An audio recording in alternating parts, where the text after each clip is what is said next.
Let's talk about preparing your home to sell.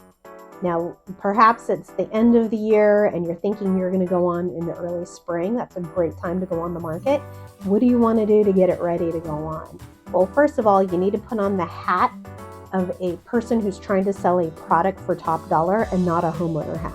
A homeowner hat means you've got memories in this home. Your children have created artwork that's all over the refrigerator, and you've got personal photos and memorabilia all over the walls. We want to take all of that down. And when we're wearing, think of eBay and selling a product online, right? You've got to get it shiny and pretty looking, clean it up. That's what we need to do to the home. So we're going to be doing things like decluttering, packing up all the personal stuff. If you're going to be moving, we might as well go ahead and pack some of that up now. But then if you're going to use an agent, that agent may include staging services. My services do include staging. And so I would bring a stager out there to tell you and give you a specific list of what to do. But if you're not using a stager, or maybe your agent's not included in staging, then think of it as a to-do tour list, getting it ready, which means, like I said, decluttering, packing things up, move things to the garage. It's okay to fill up the garage with some boxes.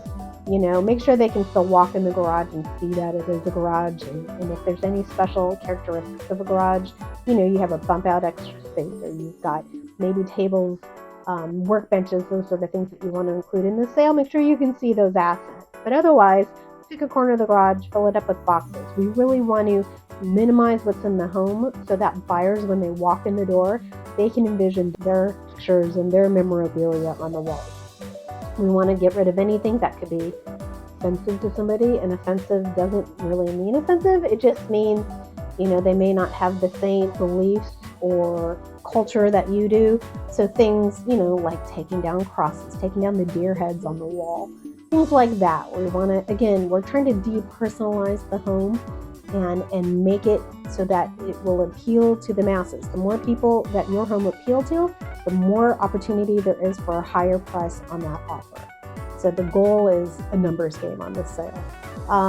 Beyond that, we want to then tie in a couple of colorful touches around the house. We don't want a gray, boring house. We need some color. We need a couple pops of color.